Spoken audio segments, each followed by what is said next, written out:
I thank the gentleman for yielding. And I thank my colleague Tim Ryan, who's the Democrat lead in this, and I'm as the Republican lead in this. We know this is an important bill. You know, the perfect is the enemy of the necessary.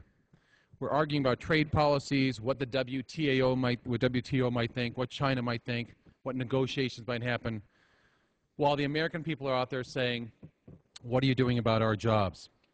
China has been involved in a number of things, of steel dumping and dumping products here, and setting these unfair currency practices which lead to up to a 40% discount. And while American companies see their factories close and American workers get their pink slips, they wonder if Washington gets it. Well, we do, and today is our chance to make good on that. There was a time when Made in the USA was a standard for the world. It's a matter of fact that you own the best. We earned that esteem, and now we're about to lose our position as a global leader when next year China overtakes us as the biggest manufacturer in the world. You know, the trouble is that China has never really accepted the basic rules of fair trade, and that's all we're standing for in this bill, fair trade. Former Bush administration Commerce Secretary Carlos Gutierrez said that China's currency valuation does not yet adequately respond to market forces. Treasury Secretary Tim Geithner said similar things, believing that China is manipulating its currency. President Obama said the same thing and said we need a two-way street, but unfortunately, when President Obama goes to talk to the Chinese, they push him back in a corner because we've got $800 billion in debt to them, and they continue to stall and stall.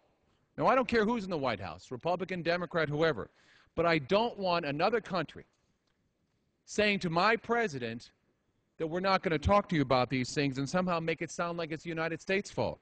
This is an issue that Republicans and Democrats alike are backing, and action delayed is action denied.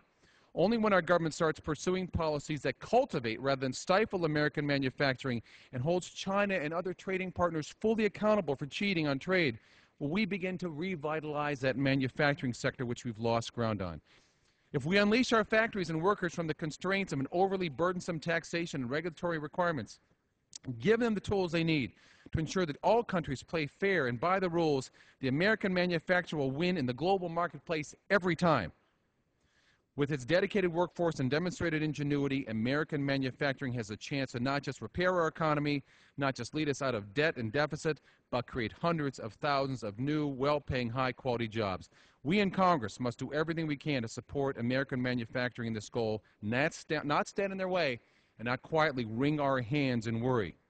We can start by passing the Currency Reform for Fair Trade Act tomorrow, because in matters of economic and job diplomacy, we can still speak softly, but it sure is nice to carry a big stick.